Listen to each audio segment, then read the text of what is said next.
When you think of Canada, what do you think of? Maple syrup? Beavers? Snow? Whatever it is, we're sure that wildlife fits in there somewhere. There are a lot of creatures that spring to mind when thinking about Canada, but some are more unique to the area than you'd think. Today, we're looking at 10 animals that you'll only find in Canada. Let's jump in. Number 10. The Vancouver Island Marmot. The Vancouver Island Marmot is number 10 on our list.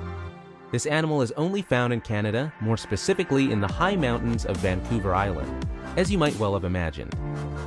Compared to most other marmots, the Vancouver Island Marmot is quite large. Adults can weigh up to 7 kg. Their main visual characteristic is their rich brown fur and the white markings on their nose, chin, forehead, and chest. Where most birds migrate, these do not. They actually hibernate during the long alpine winters when food is not readily available. Unfortunately, this species is critically endangered, and less than 30 Vancouver Island marmots remain in the wild. Number 9. The Richardson Collared Lemming. No, we aren't talking about the world-famous computer game Lemmings here, but this was what those lovely little creatures were based on, the Richardson's Collared Lemming. This species of lemming is on the endangered species list, though it's classified as LC, that is, of least concern. Sadly, this is something that replicates the game. Global warming and floods have ruined most of their native habitats, which happens to be the tundras in the West Hudson's Bay area of Canada. They live in gregarious colonies of several dozen lemmings, and their main predators are snowy owls, Arctic foxes, and mustelids. Their young are born in burrows beneath thick vegetation for protection. Unusually, females have up to 2 litters a year, with anywhere from 4 to 8 pups a litter. Weird, eh? Number 8. The Maritime Shrew. Number 8 is the Maritime Shrew. This small mammal is found in 2 provinces in Canada, both Nova Scotia and New Brunswick. They live primarily in marshy wetlands, and their habitat is often damaged due to the increasing numbers of flooding in both Nova Scotia and New Brunswick. In fact, the maritime shrew population is actually decreasing at a fairly rapid pace, so it's quite rare to actually spot one of these. Their diet mainly consists of earthworms, slugs, woodlice, and small arthropods, and they weigh, on average, just between 0.003 and 0.007 pounds. Adorable. Number 7. The Ogilvie Mountains Collared Lemming. Yes, number 7 is the second lemming that we're looking at today, except it's the Ogilvie Mountains Collared Lemming this time. This species of lemming can only be found in the Yukon Territory. Its natural habitat is the tundra, and it's one of a few select mammals solely found in Canada. Their short ears and bushy tail help them to conserve heat in the long, harsh Arctic winters, while also giving them an adorable look, at least when they're younger. While they are considered an endangered species, they are marked as LC, of least concern, just like the first group of lemmings on this list. The front teeth of the Ogilvie Mountains Collared Lemming never stop growing.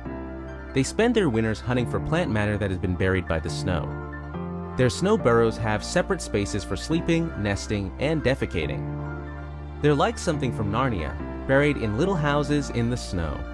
Aww. Number 6. The Ross's Goose. The Ross's Goose is one that you've no doubt heard in Canada, even if you didn't know that it was anything unusual. This variation of goose has white feathers and black wingtips. Canada's Northern Territories are its native breeding grounds. In fact, this is the only place that the Ross's goose will breed. It returns here every year for that purpose. It's so small that explorers didn't even recognize it as a goose until 1861, and its native breeding grounds were not located by scientists until 1938. Surely, its population has greatly increased in the recent decades thanks to conservation efforts. The Ross's goose occasionally will develop a mutation known as blue, which affects the color of its feathers. Its morph is only rarely documented, but it's beautiful to see. Still, even without it, they're a cute addition to this list. We're halfway through our list, and we're pretty sure we've already mentioned something you've never heard of before. So, before we move, why not give us a thumbs up? Let's try and get to 5,000 likes. Now, let's continue. Number 5. The Harris's sparrow. From one little bird to an even smaller one, number 5 is the Harris's sparrow. They might be little, but they are, in fact, considered quite large for a sparrow. They're most often seen in Nunavut, Manitoba, and Saskatchewan, and they usually breed in the central part of North Canada. These birds are known to migrate towards the Great Plains during winter, and they are often confused with the Lapland longspur. Though they may look similar, the Harris's sparrow have a completely unique chirp. They can also be heard making musical chittering, which are primarily delivered from a pretty high perch. Number 4. The Peary caribou. Canada is almost exclusively home to the Peary caribou. This subspecies of caribou is endemic to the high Arctic islands of Nuvotnu and the Northwest Territories of Canada.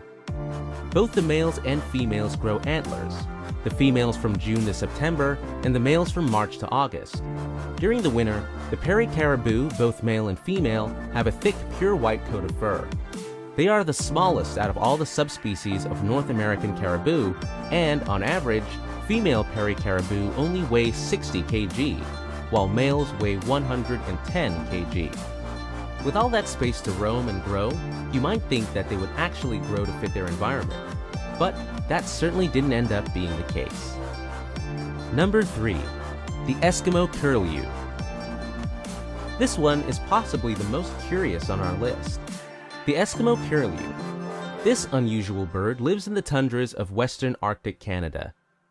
In the late 1800s, roughly 2 million Eskimo curlews were killed each year for commercial harvest, which, subsequently, decimated their population. Once abundant, there have now been no reliable sightings of this bird since 1987, though the occasional birder still claims to see one. They feed mostly on berries and insects and weigh approximately only 360 g. It's unknown whether this bird has actually gone extinct or only remains as critically endangered, and there's much debate on the matter within both the birding community and the scientific community. One thing's for sure, however, these birds are definitely elusive. Number 2. The Vancouver lamprey.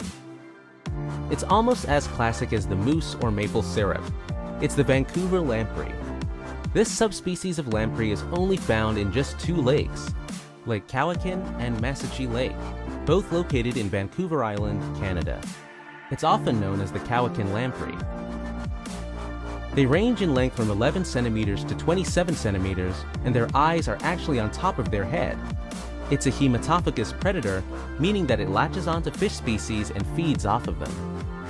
Their most common prey are the cutthroat trout, the coho salmon, and are one of the leading predators of salmonids. Before we continue, why don't you share this video with your friends? I'm sure they'd really appreciate it. Number 1. The Canadian Arctic Marble Fox.